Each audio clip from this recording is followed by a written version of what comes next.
Recently, I had a request to do a video on barbershop fragrances, which on face value for me seemed reasonably straightforward. But then I thought to myself, I wonder if there's actually a strict definition of a barbershop fragrance. And when I went into trying to find that out, I came to realize that there really is no strict definition when it comes to what a barbershop fragrance is, other than it's kind of personal, and it's basically any scent that you smell, any fragrance, perfume, cologne, that reminds you of a barber's or clean being. For me, look, I'll say a barbershop fragrance to me, yes, does remind me of the kind of smells I smelled when, on the very few occasions that I was in a barber's when I was younger. Because these days, if you walk into a barber, they're a bit more sophisticated, they're a bit more modern, and some barbers actually have a really good range of perfume that they actually sell in there. So I, for a long time, assumed that the Fougere family of fragrances was barbershop fragrances. I thought they were mutually exclusive things. Fougere, loose definition of a fougere is that it's built around the base of lavender, coumarin, and oak moss, and then you can have many variations of fougere. So this video is going to be about what the sense that I have in my collection, that I associate with the term barbershop, or I associate with being specifically a man, being fresh shaven, smelling clean, and I guess I'm going to say it, a little bit old school. And some of these fragrances definitely do fit into that category, albeit there are some modern, very good modern fragrances among this. So I'm going to start off with something that is a fougere, is classified as a fougere, and it often gets compared to a very luxurious smelling shaving cream, and that is this beauty right here. Look at that sparkle. I could do that all day. This is Rive Gauche Pour Homme from Yves Saint Laurent. This is a tin can version, the original version that it came in. Then this packaging got discontinued and went into a square glass bottle as La Collection. Rive Gauche, apparently it smells a little bit different to this, and now apparently this has been discontinued. Anyway, this, and I'm going to borrow my good friend Thomas from Stumptown Smells technique here. This really does smell like really good shaving foam. Apparently star anise is a main ingredient in this, and it's funny because I was cooking something with star anise last night, and I don't get much of that in here. I definitely get lavender and some other sort of green herbs in here, and I'm not sure. I think there is a really nice clean patchouli note in this. But anyway, if you can manage to smell any version of this, you'll have an idea of what I'm talking about. This is Rive Gauche Pour Homme. Secondly, sticking with the more modern fougeres, the one smell that I used to associate with barbershops, or specifically shaving, more to do with, being around my dad and my grandfather when they used to shave. I know my grandfather loved a bit of Old Spice, and to me, Old Spice is a barbershop fragrance, even though it's, not technically a fougere. The other one was my dad, who loved Brut 33 from Fabergé. This one is like a really modern, very sophisticated version of that. This is Sartorial from Penhaligon's. This is just about my favorite fougere at the moment. There are similarities between this and Rive Gauche, but what you notice immediately with this one, the lavender is a bit stronger and it is a bit darker. It seems to have a little bit more depth, and this one definitely has a bit more staying power. It might have to do with the fact that this is an eau de parfum and the Rive Gauche is an EDT. But there is also some modern smelling notes in here, specifically something, there's like this metallic accord that goes on in here. And apart from barbershops, it does evoke, I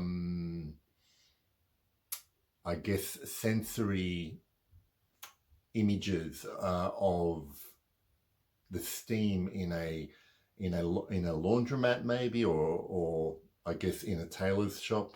But it is gorgeous and very classy scent to wear. The other fougere I have here that I want to mention is a very under the radar, very cheap but awesome spicy fougere. This is Patrick from Fragrances of Ireland. I have actually done a video review of this maybe nearly 2 years ago now. This 100ml bottle, it is an eau de cologne, but this has a really true green, ferny fougere smell. It's probably more green and spicy than lavender, but again, it's that it leaves you with that clean, fresh scent. Now, sticking with the theme of lavender and probably going back very early into the 20th century when this came out, I'm going to include this one because this is another scent that I associate with that type of thing. This is the classic Pour un Homme de Caron. Essentially just lavender, vanilla, maybe some white musks in the base, but it's a little bit different from your fougere, but it effectively, again, is the clean, well-groomed gentleman who likes to look after himself, likes to feel fresh. Simple sophistication, but ultimately just smelling awesome. Now I'm going to move into some other ones that aren't technically fougères, but again I associate with barbershops and maybe a bit of old school gentleman's grooming. Aramis Havana, spicy, citrusy, tobacco. I don't wear this very much anymore, and I'm not sure why, but it's probably just because I have a couple that I prefer to wear, but this is amazing value as well from the Aramis, I think it's called the Gentleman's range. And for a more modern take on my definition of barbershop, this is I guess a citrusy aquatic chypre, but again, it leaves you with that feel. This is Etruscan water from Francesca Bianchi. Has that kind of freshness, very masculine, very mossy, and I think it's a great modern barbershop fragrance. The second last one I'm going to talk about. This is a decant only, but this is probably just about the only Creed perfume that I would consider buying a full bottle of, and probably at retail at that. This is my decant of Bois de Portugal. one of the best, for me, one of the best bergamot lavender openings. And then it just gets better from there. Dries down into this gorgeous cedar and sandalwood mid, held together by this musky ambergris, and performs like a bomb. It is unashamedly, unabashedly masculine and old school. It was released in 1985, but it doesn't even feel like a Creed fragrance, you know, when I compare them to all the other Creed fragrances I've smelled. That's Bois do Portugal.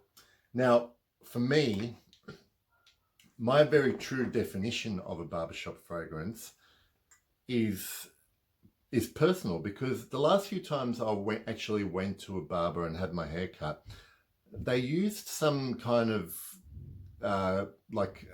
unbranded cologne from a bottle just to freshen me up after the cut.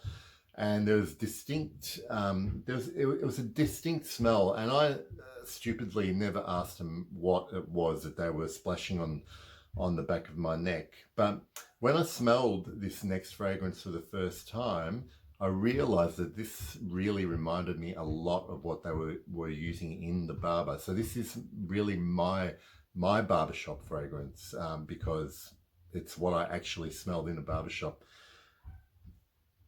From Caron, again, this is Yataghan. Now, this is a difficult one for me to describe, because it is what I smelled in that cologne. I thought for a long time it was bay rum, and I don't know if there is bay rum in here. I smell bay rum in Ombre Sultan from Serge Lutin, but this has a similar vibe. I know that there is a lot of pine in this. There's supposedly celery. There's a celery note here, which I don't really pick up a lot. But the point is that this is actually my barbershop fragrance, because is my real barbershop association. It smells great though. All three of my Carons are wonderful. Third Man, Pot un Homme, Yataghan. And that's my idea of a barbershop fragrance video. I hope that was useful. Guys or girls, let me know what your favorite barbershop fragrances are. I'll see you next time. Bye.